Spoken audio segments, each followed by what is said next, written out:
Ja sam Marija Drašković, završila sam financijsku i poslovnu matematiku na PMF-u u Zagrebu 2010. godine, tako da sam bila ta prva bolonjska generacija, recimo pokusni kunići, i izborili smo se za puno stvari koje su generacije nakon nas matematičara dobile. Trenutno radim u Plivi, koja je dio Teva grupacije, naša najpoznatija farmaceutska kompanija.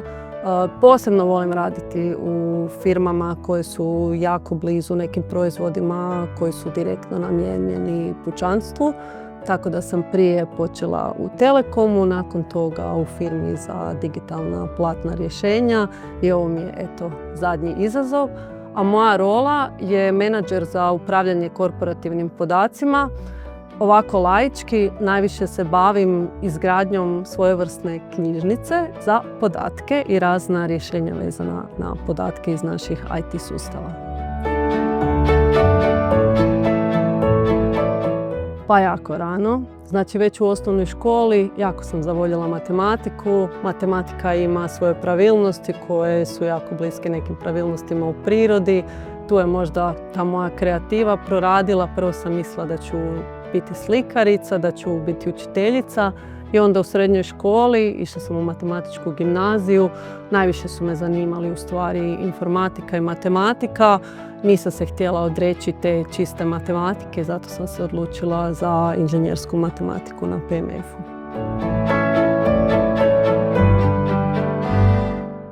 Rekla bi da ovisi o karakteru. Znači, inženjeri mogu naći posao gdje će zaista većinom raditi sami, bilo za računalom ili možda za nekim nacrtima, projektima, a oni koji su skloni možda i druženju i radu sa drugim skupinama, oni se mogu okrenuti tom dijelu. Tako da bi rekla, ako zapnu u takvoj roli i nemaju komunikacijske vještine, morat će na njima poraditi.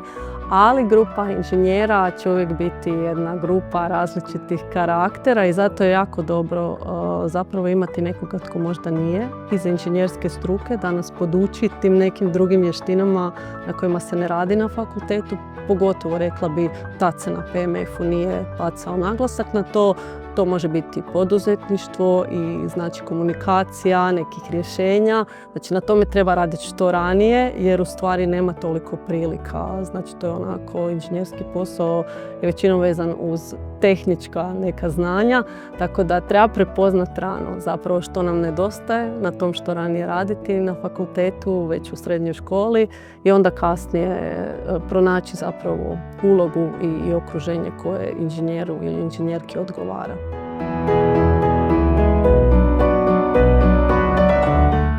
Moja prva mentorica bila je moja kolegica, ferovka, Ana Dumić, s kojom sam kasnije imala još jednu poveznicu koja me je dovela do toga da krenem u organizaciju Women in Data Science konferencije.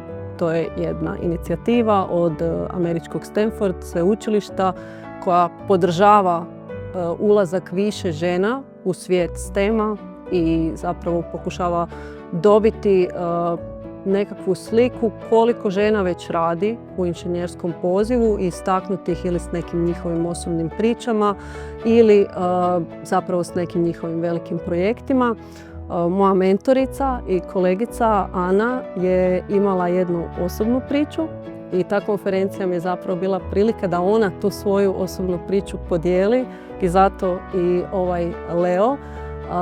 Vidjelo se zapravo da ako imate neke velike inženjerske vještine, u našem slučaju to su bili podatkovna znanost i analiza podataka, da vam to u jednom trenu može pomoći da spasite zapravo spasite život sebi ili svom djetetu, i Ana je bila ta koja se dogodilo da je u jednom trenu upravo to morala učiniti. Znači jedino što je imala su bile te njene podatkovne vještine i mene je ta priča toliko fascinirala da sam zapravo radi toga organizirala tu konferenciju, i pritom smo otkrili još cijeli niz žena za koje nismo znali u Hrvatskoj, koje se bave jako zanimljivim temama i projektima iz svijeta podataka, sustava i inženjerstva.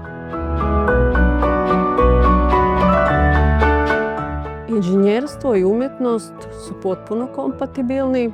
po meni uopće nisu u nikakvom sukobu. Ja sam od uvijek bila kreativna i ono što volim u kreativnosti, primjerice ako je to heklanje ili šivanje ili neki dekupaž, obnova namještaja, uvijek je nekakav aspekt inženjerstva. Znači bilo to priprema krojeva za šivanje ili brojanje očica za heklanje ili ono tipično za neke od nas inženjera origami, tako da baš su po meni umjetnost i inženjerstvo kompatibilni.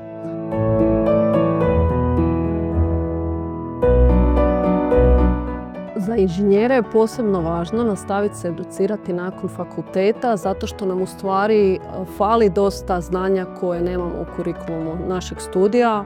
Posebno u matematici primijetila sam da su mi kasnije koristila sva nova znanja koja sam dobila od pravnika o regulativi, koja sam dobila od kolega ferovaca koji se primjerice bave više IT sigurnošću.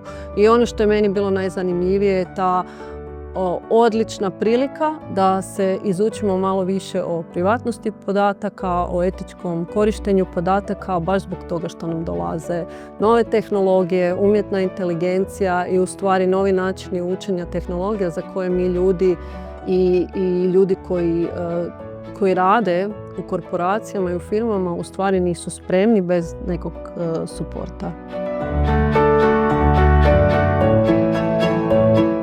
Kako radim kao menadžer upravljanja podacima, a data governance je sam za sebe niša, znači jedna uska specijalizacija, moj dan izgleda dosta netipično.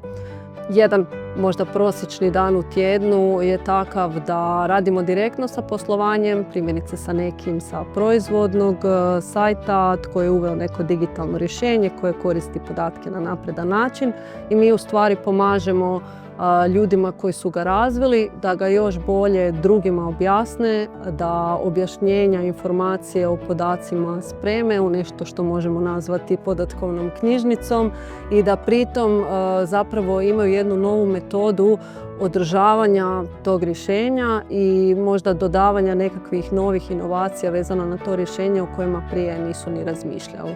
Drugi dio dana je smišljanje novih politika, novih metoda koje bi pomogli da koristimo podatke na pametniji način i da skratimo vrijeme traženja podataka i traženja osoba po firmi koji možda malo više znaju o nekom sustavu ili možda žele saznati kako mogu doći do neke vrste podataka ili kako da ispravno spoje podatke iz jednog sustava s podacima u drugom sustavu.